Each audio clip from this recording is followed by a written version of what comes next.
We now continue our journey through the writings of Israel with a very different kind of book than what we've been reading so far. As we've kind of been seeing over the last few videos, the writings share the similar attribute of being unique and different in writing style from the rest of the Bible.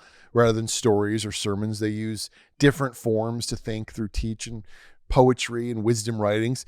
But it's not just the style of writing that separates these books. It's also the attitude it takes towards truth and ideas. And we're going to explain that. It's very different in that it isn't quite so black and white, like the law, thou shalt not kind of commands, thus saith the Lord. Instead, these books invite us to think deeply and really ponder different angles, to reflect on the way life is, what has happened in the past, the nature of our existence, what it all means. We're getting into what's called wisdom, philosophy. They seem to live more in the gray, realizing that sometimes things aren't as simple as yes or no. You might say the narrative or law of Israel stresses us to believe and obey, while the writings call us to think, examine, listen, and reflect, almost like the distinction between a history or math class and a philosophy or ethics class. Now, what really holds these books together amidst their various differences is the idea of wisdom. And I would sort of define wisdom this way. Wisdom is the combination of knowledge, understanding, whatever, all that character that help us succeed. Wisdom is about succeeding in life. That's how the ancients understood it. You might say that the story of Israel shows by example what happens when people seek God's wisdom or their own. These books, the writings, discuss the idea and its importance from more of a philosophical perspective, which makes sense because the word philosophy is Greek for love, philo, of wisdom, Sophia, the love of wisdom. So what is wisdom? Where does it come from? How do we gain it? How do we recognize when we don't have it? These questions seem to be at the heart of everything, but especially in this book known as Proverbs. Now, Proverbs was written by many different authors. We think that King Solomon was one of the key figures, as he was known for great wisdom. But this book, like the Psalms, is a collection of sayings and ideas that we call a proverb. Now, a proverb by itself is merely a short, memorable statement that teaches a practical wisdom or advice on successful living. It's advice on getting ahead in life. That's what a proverb is. So that's what the book is. It's a gathering of these short, concise, easy to remember statements that give us insight into wisdom and success. Only where the rest of the world was looking for it from other things, Proverbs wants to find it from God. Now, while this is pretty simple and straightforward, it is important to think through how the book works and be aware of some important points, okay? So we're going to talk about both the form and the function of Proverbs. How is it put together, the form, and how does it function? What's its purpose? Because, as we're going to talk about in a minute, it's actually possible to misunderstand the way that Proverbs is put together and what it's trying to do, and that can create some problems in our lives. So I want to start with form. The form of the book. What is it made up of? How does it work? The first thing we want to do is look and understand the way that it's written. Remember, understanding what someone is trying to say requires understanding how they are saying it. Misunderstanding that can get us in a lot of trouble and lead us off base if we don't get the author's intent. So let's make sense of the form of Proverbs. First, it is what we would call poetic. Now, when you and I think of poetic, we often think of it rhymes, right? And Psalms feels like that, a very flowery image, song-like structure. But people often miss that Hebrew poetry comes in many forms, including what we call a proverb. That's why when you read it in your English Bible, it's stanza. It's not even printed like a normal book. It's printed like poetry. It's written in a very similar structure to the Psalms in terms of rhythm. There's a cadence to it. There are word plays. There is rhyming, although rhyming doesn't necessarily mean much in Hebrew poetry the way it does to us. And it doesn't rhyme to us because obviously a different language. But the Proverbs are written in what we would call, they're often written in parallelisms, and parallelisms, which are basically, there are two-line statements, right, that either compare, contrast, or build on each other using words like, and, similar to, and they show either similarities or they show distinctions and differences. But, however, to understand the point, you need to see how the two are either similar or how they are different, how they're being presented and compared or contrasted. And this is a key to understanding Proverbs. It's this form of their poetry. Example, line 1 makes a statement, and then line 2 makes another statement that's either similar or the opposite, a couplet. Or some will compare two things. This is like this. We need to ask ourselves, is what it is being compared to good or bad? How and why? Or will they add up together? This and this lead to this. So it's usually kind of two things. So understanding the poetic kind of parallelism nature helps you make sense of what the Proverbs are doing. They're memorable, brief and catchy for easy memory. Again, this is an illiterate culture that remembers things orally. So short, easy to remember, sticking power kind of phrases. They'll stay with you. And this is often hard to catch because things like rhyme, rhythm, or word plays that might be memorable to us often don't quite translate into the English language very well. So you might read a proverb and be like, that's actually kind of weird and clunky. Well, it's because it was written in Hebrew.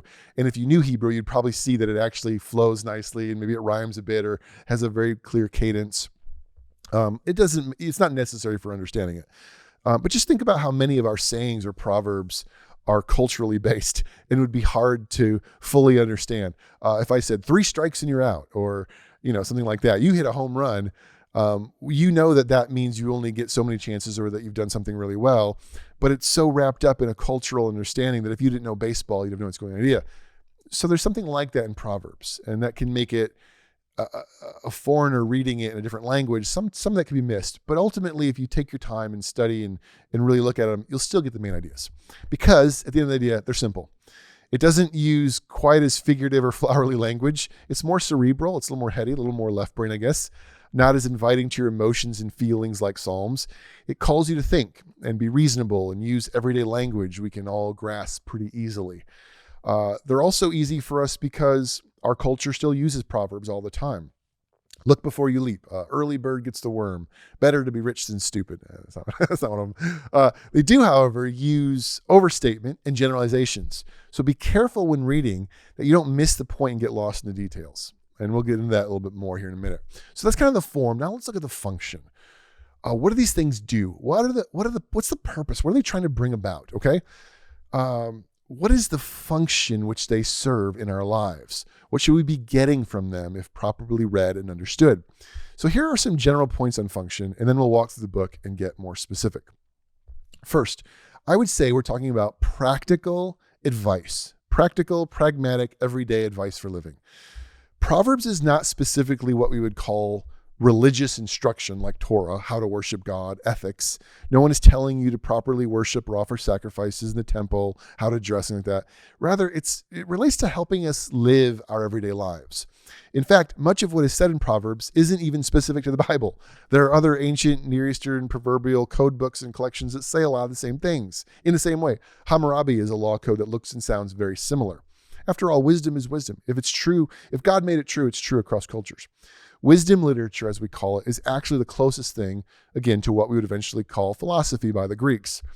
There's much in common with the words of Solomon and Aristotle or Plato, who spoke of virtue and how to have a well-ordered, successful life through making the best possible choices. So too, Proverbs were basically easy to follow, practical instructions and advice given in the home, in school, or whatever, to train and guide people to be successful, to live out the life that God has for them by trusting the way that he generally arranged the universe. But does this mean they aren't spiritual? And we always get that issue, spiritual, right? This is the word of God, things like that. Now, sometimes we need to be careful when we talk about such distinctions, as if how I live my life at work is different from my spiritual life. It's all my life. It's all lived before God. So Proverbs may not be religious in the sense we think of it, but it is certainly spiritual in the sense that God has called me to find goodness in the life that he made for me. And therefore, at its core, Proverbs is relevant. Proverbs is applicable to my life today. And the difference here is that the author of Proverbs sees all wisdom essentially coming from God, not from ourselves. And it therefore affects and matters for every aspect of a life lived before and with God. The questions were essentially the same. How do you live a full and successful life? The answers were based in God's wisdom as our creator, as he designed it, understanding the way that he put the world together. He alone knows best how we can succeed. Aristotle and Confucius might offer some of the same ideas, but Proverbs is the one that declares it starts with God and our understanding of him and his word. The fear of the Lord is the beginning of it. It's not enough to just know wise sayings. True wisdom comes from submitting your life and revering him in every walk of life. This is the one thing I really like about Proverbs. It seems to want to push back on the line we like to make between our normal everyday lives and our church or spiritual side. Proverbs say, no, all of your life is lived before God, and God cares about all of it. No difference. And God has direction for every aspect of who we are right here in this world, for both religious and church life, and how we spend our money, succeed at our jobs, marriages. It all matters to God. Godly living and wisdom seems to involve common sense, solid choices based upon God's truth. Obeying and follow him is the most spiritual thing we can do. And that's at the heart of the wisdom literature like Proverbs. Secondly, and this is a big one, descriptive versus prescriptive. What does that mean? Okay. It is very practical and easy to understand, but it can also present us with some trouble in applying and interpreting if we're not careful. Let me give you an example. Chapter 22, verse 4 seems to promise wealth to those who fear God and are humble. So does that mean if you're poor, you must be prideful and a sinner? Or it says lazy hands lead to ruin, but hard work success. Well, I actually know some really lazy people who have managed to make a lot of money in the stock market. Well, I know other people who work their butts off and they work super hard and have often struggled to make ends meet. Is God a liar? Is he unfair or untrue to his word? We're coming back to Job a little bit, another wisdom book. This is where the principle of descriptive, generally describing something, versus prescriptive, saying a promise, comes into play when reading the scriptures. Does a passage in the Bible describe something and just say it happened or is generally the way things are? Or does the Bible actually promise that something will necessarily be true and happen? Prescriptive. Many promises in the Bible should be read that way. Those who call on the name of the Lord will be saved. That's a promise. It's prescriptive. That a Messiah will come was a prescriptive promise of God that we can hang your life upon. But Proverbs is different. These are not a collection of universal promises, but rather they offer valuable insight into godly living and how to grow in wisdom and character by pointing to what is generally true. This is different than an absolute promise, and that can get us in trouble. To attribute a proverb to an absolute promise leads us oftentimes to kind of a health and wealth kind of heresy where people just flat out questioning and doubting God, as we saw in the book of Job. So you think about, compare Proverbs and Job. Proverbs specifically mostly addresses the rational, normal, ordered norms of life and operates under the assumption that for the most part, the universe, as God has wired it, makes sense, is orderly and rational. Stand out in the rain, you're going to get wet. Cause and effect. You work hard, you succeed. Like in sports, you do the right thing, you work hard, you practice, you'll often come out on top. But this is very different from Job, right? Where sometimes, though, you can still lose. Proverbs wants to make general statements like be good, get good, retribution principle. But Job, as we saw, wants to say, hold on, it may generally be true that good comes from good, but not always. Let's really think and reflect on where that might not be the case. Job and Proverbs are kind of in balance with each other, aren't they?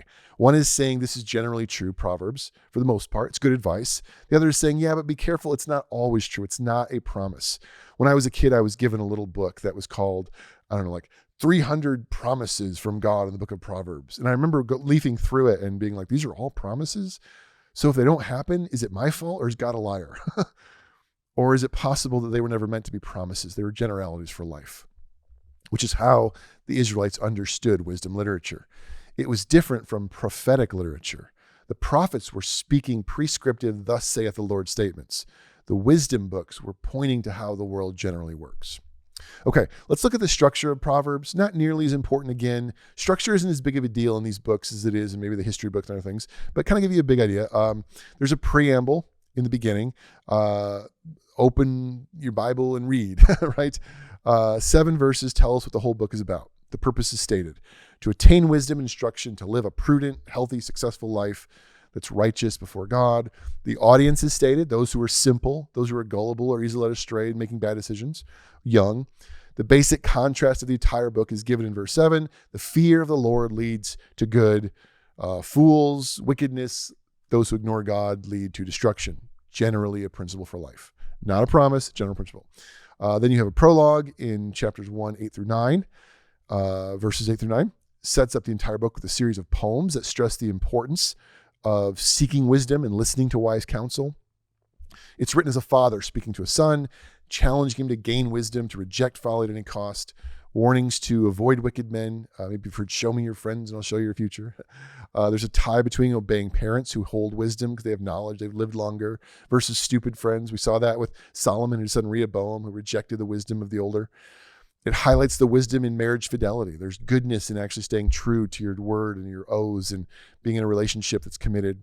The importance of hard work and the seduction of easy money and sex. There's this comparison between being led away for sinful things versus trusting what God has is good for you. And through this whole opening, wisdom and folly are personified like real people, calling out to you, inviting wisdom and folly. Like in the Garden of Eden, there's God's voice, there's a snake's voice. Which will you choose? One is calling you to successful things. The other is actually leading you to death. Your choice will determine the trajectory of your life, better or worse. So choose wisely. How? Well, the fear of the Lord is the beginning of wisdom. To put God first, to respect and trust him first, will ultimately lead you where you want to go. Again, it's the Garden of Eden. The fear of the Lord is letting God decide what is wise and good for me rather than myself. Then you have Proverbs of Solomon, chapters 10 through 22. A lot of couplets using the word but. This is good, but this is bad. 2 lines working together to make a point. Second half includes sayings where the 2 lines add up together to make a full true statement, and instead of but. You can just follow these through. Nothing magical or mystical here, just helpful advice for living. Chapter 22, you have sayings of the wise. No longer just 2 lines. Now you get full statements. You get some commands, do, don't, listen, a little more forceful. Very diverse, many different ideas given from how to treat your neighbor, how to be diligent at work, earn favor with your boss. You have more Proverbs of Solomon in 25 to 29, collected by Hezekiah's men, offer more general, this is true kind of statement, comparisons. This is like this in generally in life. Again, follow through, not a big deal. Then you have sayings of someone named Agur and Lemuel. A little more similar to Job here, more of a general statement about his relationship to God, him being aware of his ignorance and need for wisdom, prayer for God to help him keep him from being unwise. This guy Lemuel records something the queen taught her son, the prince about rulership, control yourself, things like that. Just a collection. We're putting all these things together. And then you have an epilogue about a wife of noble character. Probably Lemuel's mother taught him an effort to prepare him to be a good ruler. And it's actually an acrostic poem. Each section begins with a letter of the alphabet. An ideal wife is someone who personifies all the ideals given throughout the book. She is wise, and wisdom is what I'm seeking in life. So just like you seek an ideal wife, seek wisdom. This is true literally in terms of real practical advice for women, but also figuratively where wisdom is represented as the right woman to pursue. We must choose to seek her and commit to her. So it kind of ends with sort of a literal metaphor, if that makes sense.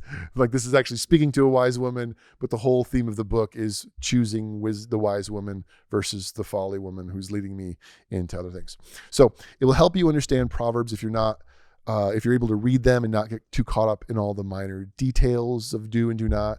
Sometimes you can just break it down in small pieces. The book is trying to show you how wisdom is meant to instill a certain type of character in a person.